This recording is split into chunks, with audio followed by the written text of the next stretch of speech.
a nan an ba mu kai magana uwa mai ido gaggafa. Idan mu duba wannan tsuntsu yana da wayo kuma yana da halaye daban-daban. Kafin masu magana mu su zo, za mu duba muhimmanci na uwa. Abin da ya sa aka kwatanta uwaye da wannan gangarumin tsuntsu na mai wayo. Idan muka duba uwaye suna da idanu na duba iyalinsu da gidajensu da ikkilisiya da al'ummai. Idan muka duba uwaye a cikin gida, mun san yadda muke bi da gidajenmu da mazajenmu da yayanmu. Shi yasa aka kwatanta mu uwaye da wannan gangarumin tsuntsu nan. Domin idan tsuntsu nan ya je kama wani abin da yake so ya kama, sai ya duba a hankali, ya kwanta da hankalin shi ya duba ya gani kafin ya iya kama. Shi yasa aka kwatanta mu uwaye da wannan gangarumin tsuntsu. A yanda muke saurara, mu yi sauraro lafiya. Muna da uwaye mu guda 3 da za su zo su tattauna tare da mu a kan wanga magana. A yanda suke fitowa, Ubangiji Allah ya bi tare da su. Muna da mai magana na farko, uwar gida Yakubu. Mai magana na biyu, uwar gida Zosaya. Mai magana na 3, uwar gida Bulus.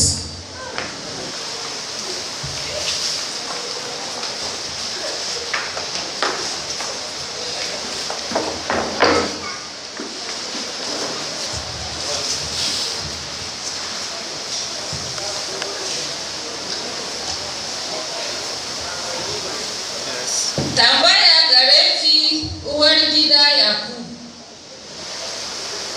Ki fada mana uwa ne idanun gaggafa.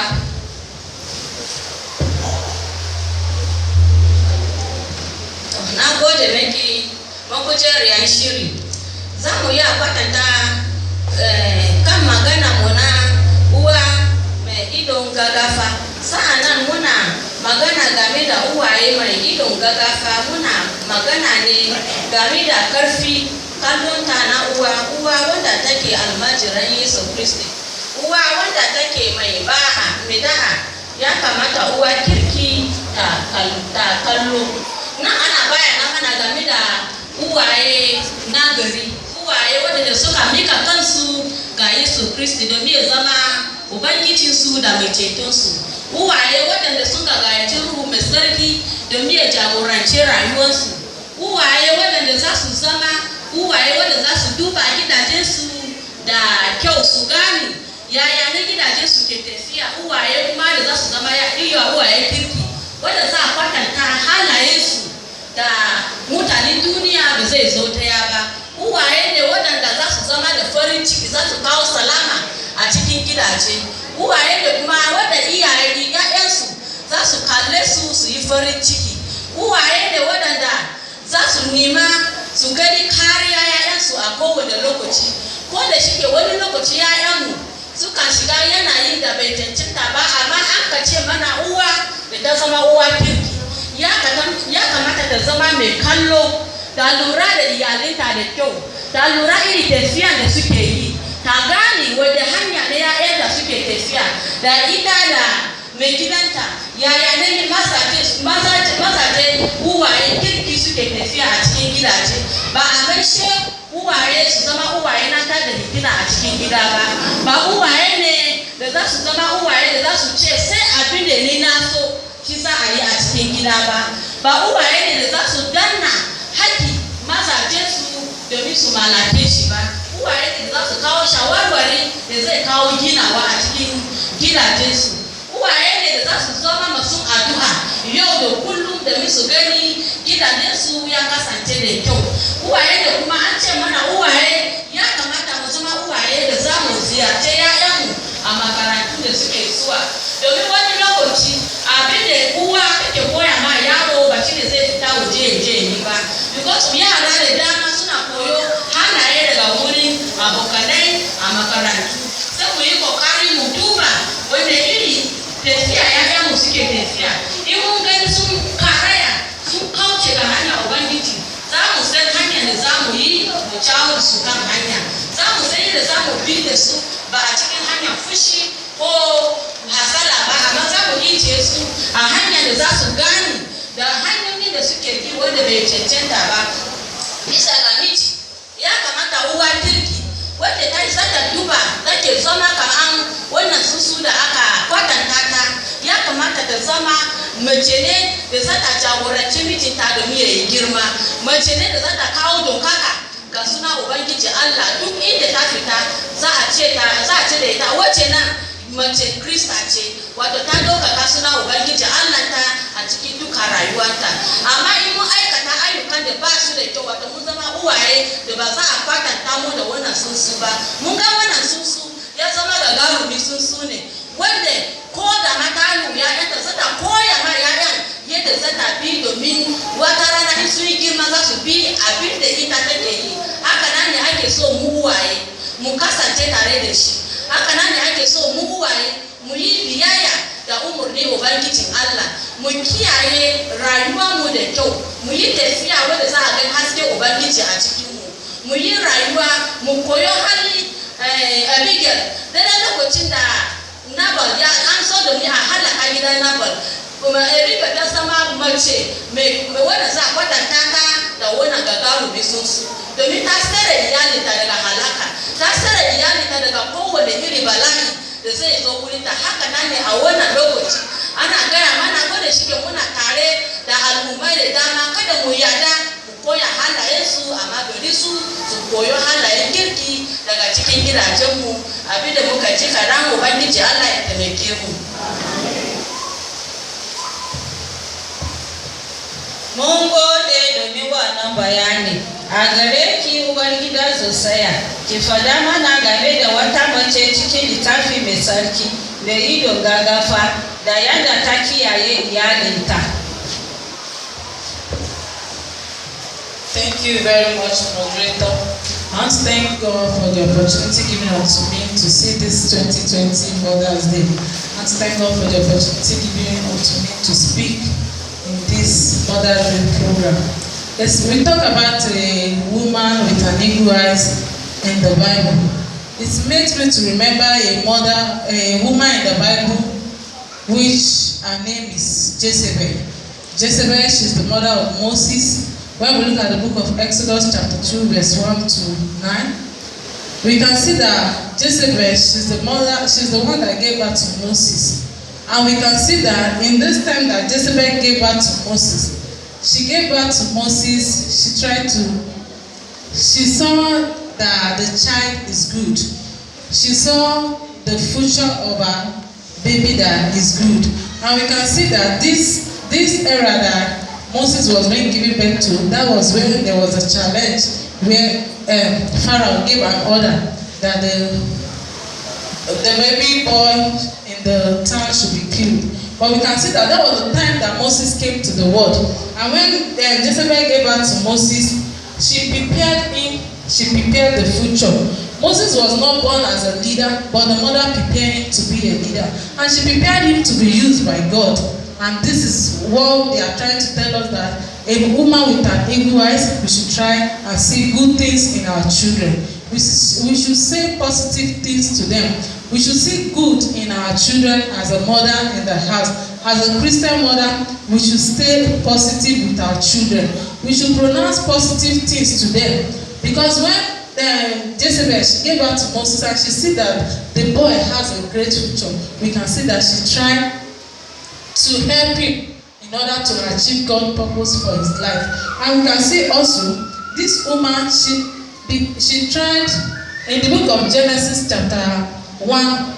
We can see that when God created heaven and earth, he saw that everything was good. That is how Jezebel also saw that there is a good future ahead of Moses. And we can see that there was a say that in Nathan that said, can any good thing come out of Nazareth? We can see that one in the book of John chapter 1 verse 46. We can see that this woman, she tried all her possible best in order for God's purpose to be fulfilled on her baby. We can see she hid the baby. She hid the baby. She hid Moses, because when Moses was giving birth, that was when there was challenge. The mother tried to hide him she tried to preserve him. She tried to secure his future. We as a mother in the house, we as a mother with an eagle eyes, we should try to secure our children. We should try to secure our husband. We should secure our husband from being falling into idolatry, to being falsification of figures, age, corrupt, all those things that we know that if our husbands are doing, we will not be happy with it.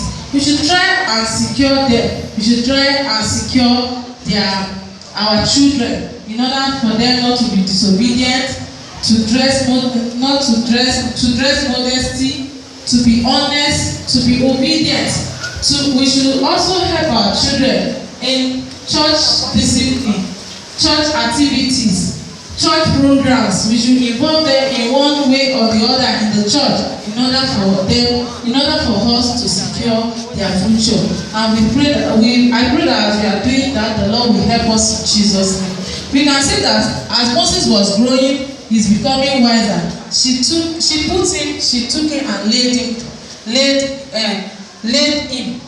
We see that when Moses was growing, he's becoming wiser, and the mother can no longer hide him again. She tried to bring out her creativity. She tried to bring out that talent in her. She prepared a beautiful basket that is befitting, that the creature cannot harm the baby. She tried to place the baby there and put the baby by the riverside. She kept the baby by the riverside, and we can see that this creativity in her is telling us about the quality inform that we should have. We should try and let our children go. That is, we should let them face the challenges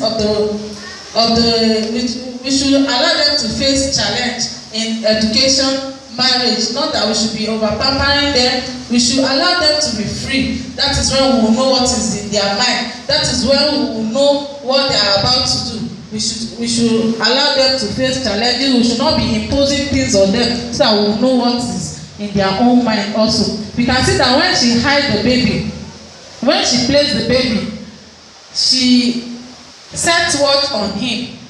She set watch on him by keeping Miriam, the sister of Moses, to look after what is going to happen to Moses where he was being kept.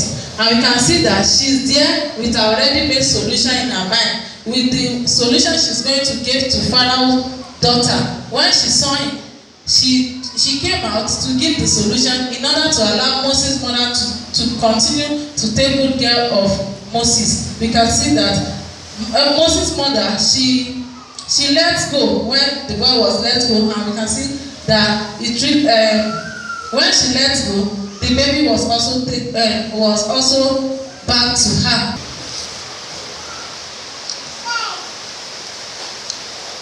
Jacob babu shaka gagaruma uwa ce. Mun gode uwar gida Bulus, ki fada yanda mu uwaye masu ido gagafa za mu taimaka cikin ci gaba ruhaniya na gidaje mu. To na gode shugaban shiri. Littafi mai tsarki ya ce ka hore ɗanka zai dade da maka rai ya faranta maka zuciya. Kamar da muka ji ka hore ɗanka zai faranta maka rai. Idan baka hore ɗanka tun yana karami ba, kaga in ya girma zai zama maka da wahala. Yana da kyau mu fara koya ma yaranmu tafarki Ubangiji tun suna kanana. Amma idan mun basu su yi girma kafin mu ce za mu koya musu, mun gani yayanmu ba za su yi mai ba, yayanmu ba za su koyi magana Ubangiji ba. An ci gaba da cewa ya kamata mu koya musu littafi mai tsarki. Ya kamata mu koya musu littafi mai tsarki a lokacin da suna kanana. Kada mu gani cewa ai suna kanana ba za su iya komi ba. Yana da kyau mu koya musu tun suna kanana. Idan za mu duba makwabtanmu, mu duba yadda suke koya ma yaransu tun suna kanana haka za a tura su. Ina gani suka je makarantar su din kusa sau 4 a rana guda daya. Amma mu fa ba mu iya mu tura yaranmu haka na sai mu ce yaranmu suna kanana. Ka gani da kamar da masu kari magana sun ce sai in ka kama kifi sai kana zaka iya ka lokacin shi lokacin da yana danye, amma in ya bushe da zai iya ba. So mun gani idan mun koya musu tun suna kanana din nan za mu gani me za su iya, amma ba mu koya musu ba tun suna kanana, in sun girma zai zama musu da wuya. Mu duba kamar yadda na riga na faɗa cewa makwabtanmu suna tura yaran su kanana domin su je su koya littafi nasu. Na tuna ko wata malama da ta taba yi mana da ta ba mu labari cewa a makaranta ita malama ce ta ba mu labari cewa tana cikin kwada yara sai ta fito da yaran nan su hudu yara krista da yaran musulmi ta ce wai ɗaya ne yayi a yi musu addu'a cikin musulunci. Ta ce wa haka dan musu dan karamin yaro haka yana addu'a amma da yace yara krista ba bata ma iya ba the Lord prayer din addu'a ubangiji da iyayen su ba domin ba a koya mishi. So yana da kyau ku fara koya ma yaran mu tun suna kanana, idan kun bar su yi girma ka gani zai zama musu da wuya. Ya kamata mu dinga koya musu a kowane lokaci. A ce kuma kowane iyali ya kamata mu cusa kowane mutumi a gida, iyali member na gida ya kamata mu cusa kanmu a cikin program na ikkilisiya, masala kamar kungiyoyi din nan.